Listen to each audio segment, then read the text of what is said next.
Hey everyone, it's Monique and I'm back with another video. Today I'm going to be talking about 2019 reflections. As far as the new year goes, most people set goals, they set resolutions and all of that. But I was listening to a podcast that sometimes you have to kind of look back on what happened before so that you can kind of assess where you're at and figure out what it is that you want to either continue or to improve on or change. So that's why I kind of wanted to do this video. So I'll link that podcast episode down in the description. I can't think of the name of the podcast off the top of my head, but I just kind of came across it and it was very interesting to me. Essentially, it's just a number of questions that you should ask yourself about reflecting on the year. So I just wrote these down in my journal, and there's 9 or 10 questions. So I just took a few each day because it's kind of a lot, and I usually journal at the end of the day, and I just figured it'd be less work. So first question is, what were my biggest accomplishments? It was completing 3 semesters last year. I went to school in the spring, I did the summer semester, and I also did the fall semester. So I took 3 classes in the spring, 2 in the summer, and 2 in the fall. Just getting through those were great accomplishments, especially because I ended up on the dean's list. And one thing about that was really encouraging to me was the fact that I put everything into it. I did my best. I did the homework. Well, I think the most difficult semester, actually, no, I should say this. Each semester had its own, had brought on their own challenges. So my spring semester last year, I took 3 different classes. It ended up being 3 different writing styles. Now, if you're in college, or if you remember being in college, having to write papers in certain styles, I took an English class, a history class, and a psychology class, and they all required different writing styles. So for psychology, it was social psychology, so it was APA. For English, it was I can't remember. And then for history, it was Chicago style. So yeah, that just kind of really challenged my brain, and I promised myself I would not do that again. Summer, the challenges for that were just the accelerated pace. So it was 2 classes, they were both online, and one was psychology, just psychology 101, and the other one was a stress management class, which actually was great because it not only helped to facilitate dealing with day-to-day things, but it also kind of coincided with my psychology class because there was a lot of psychology in it. So it was great. It was like they kind of just meshed very well. And then fall, I did a communications class and my Spanish 101 class, which there were no papers to write, but it was a lot of talking, a lot of critical thinking, a lot of having to, with Spanish, kind of trying to relearn what I knew already. I took it for 3 years in high school, and so a lot of it came back, but it was just a nice starting point to get me back on the road to speaking the language again. The next question is 5 favorite days and what they have in common. Going to Boston with my husband, and we went on this tour. It was like an all-day tour, and one of them was visiting Louisa May Alcott's house, which was incredible. Little Women is like my favorite book, and just standing in the room where the book was written was an amazing experience. It became very overwhelming to me, and I really had to keep it together and not just like burst into tears just out of sheer joy. Going to the National Book Festival with my husband and my son in the fall, which was the second time we did that, and it was a great experience as well. Going to New York to visit Brooklyn for the first time, and also Rockefeller Center, and we went there during Christmas time, my daughter and I, and that was the first time I've actually been in New York when all the decorations are still up, and it snowed, and it was so magical. It was a great day. And then going to the Library of Congress on my birthday, and I got my library card, which I know sounds very nerdy, but I really wanted to do that. So, and that was a great day because my mom and my brother were in town for my birthday for that week, and just to be able to experience that was just memorable for me. And I know I can always use that as a resource in the future. I will definitely be returning to the Library of Congress, just even if it's just to study and hang out for the day. So, and then I think, oh yes, another day was just a walking tour of Salem when I went to Boston. I just mentioned that. That was a great, memorable experience. So the things that these days had in common was that they all required travel. My family was with me, and I was learning something new. So that was, my 5 favorite days and what they had in common.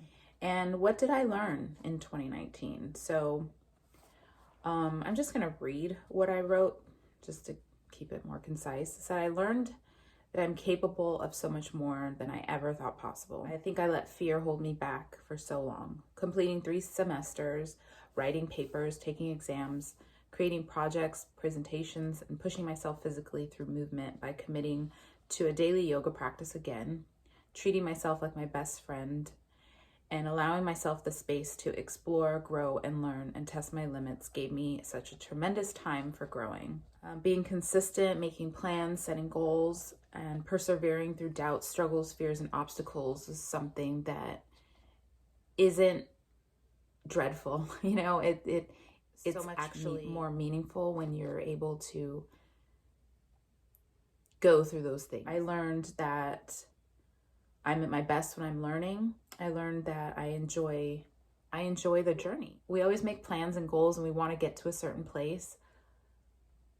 But you have to remind yourself just to enjoy the journey. And it's the thing that my husband keeps telling me. Anytime I had a doubt, or if I felt like I couldn't do something, if I had a day that I just felt so overwhelmed, he would remind me, remember, you want to enjoy this. This is tough, but you can do it. You can get through it. And this is all the same things that we tell our children, when they're having a hard time. And it's a journey, it's a process. And the only way to get to where you want to go is to go through everything that will come up against you as you're going through it. And to take each point in that journey as a lesson. It's always good to take a step back and think about what it is that you really ultimately want to achieve. And if that means you're going to have a difficult time, you have to just remind yourself, okay, I knew this was coming, so how am I going to deal with it? And the next question is, who do I need to forgive? This was a tough one, but at the same time it was easy because I knew right away who I wanted, or who I needed to forgive, and who I wanted to forgive.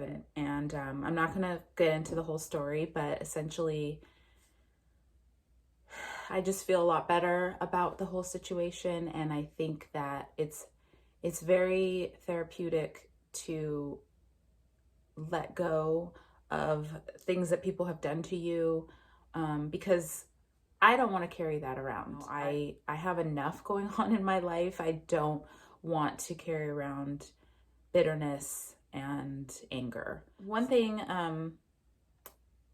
that also came up that I didn't expect as far as this question is concerned, the fact that I really needed to forgive myself. If you watched my previous video, I started this channel up again as a way to kind of document my journey going back to school and just pursuing a career path that I put on hold. So at my age, I guess you could say, I'm 40 years old, if you're new. I sometimes would get upset with myself. Like, why did I let myself get to this place? Why did I not pursue this as my kids were growing up? Like, it's not like you cannot go to school and try to pursue things as a parent. I experienced that with my own parents. I know from friends, family who've done it. I chose not to, and I need to just let that go. So I did, and here I am, and we're, here we are. The next question is, what do I need to take accountability for? And I think I need to take accountability for where I'm at in my life, the choices that I've made, as far as, again, staying home with my kids, not pursuing my education, that I'm not in the place that I thought I would be. But you know what? That's okay. I'm working on a lot of stuff now, and it's almost like it's supposed to be this way. So if you are ever in doubt about putting things on hold or not getting things done when you think that they should be done, it's okay. Just start now. Forget about the past. It's gone. It's over. You can't get that time back. And just move forward, and you will be okay. Challenges of 2019, and what did I learn from them? So the biggest challenge is obviously going back to school and balancing that with working and my home life. I learned that, I'm capable.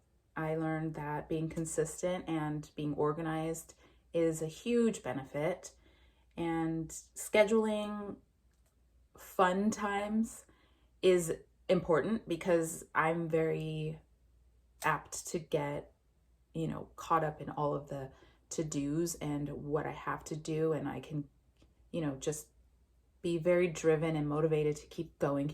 Take a break. You have to step away. You have to just do what you enjoy. Have a lazy day where you read, or you listen to your favorite music, or you watch movies, or go outside, visit with friends, things like that. But if you have to, schedule those things, put it in your planner, so then that way you're not overlooking it, and you're not just saying, okay, I'll do that tomorrow. You have to, I learned you have to schedule that stuff. And also I learned that being active is also another benefit. It's something I've always prioritized in my life, but I feel like it became even more important to have that hour to just decompress, to push myself, to sweat, to move, to stretch. And it really is beneficial. I think if you have a stressful job, or if you are in school, or if you're doing things that require a lot of mental stuff, or physically you have to give of yourself, that even if you feel like you don't have the strength or the energy to go for a walk, or, do some type of aerobic or strength training, you do have time, as long as you make it. And really, over time, you will see the benefits of it. It helps to clear your mind, gives you something to focus on. It's de-stressing. It will keep you healthy. It's good for your heart, your muscles, your bones, everything. So definitely being active is something that I keep top priority. And the last thing I learned is that my family is always here to help me, and that I shouldn't push them away if they offer help. If I need help, I know I can ask for it. Okay, so the next question is, what do I want to let go of or give up? I want to give up my fear of failing, and the fear of, doubt, which can limit a person from even starting in the first place. So you just have all these what ifs in your mind. Well, you're never going to know if you don't start. Next question. What things took up my mental and or physical space and or energy? I think a lot of my mental space was taken up by what was unknown. Questions of the future. Again, the what ifs. Worrying about my kids. Not focusing so much on living in the moment, but, just worrying about what the future holds. And, I want to focus on being present. And that's something that my yoga practice has taught me, especially over this past year. I've really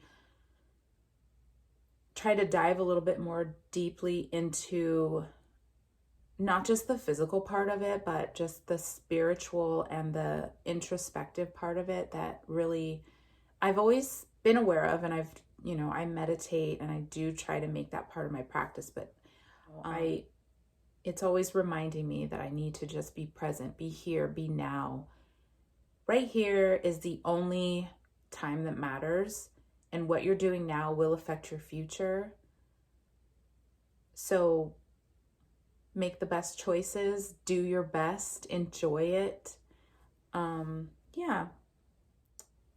What is one thing I could do that would make the biggest difference? And what is 20% of my meaning? Or in other words, what is the 20% in my life that gives me 80% of my result? I think definitely that my lifestyle choices give me the most results. It's not a lot for me to just prepare whole fresh foods. It's not a lot for me to choose to eat more vegetables, to drink more water, to exercise. Those are all things that I've cultivated in my life over the last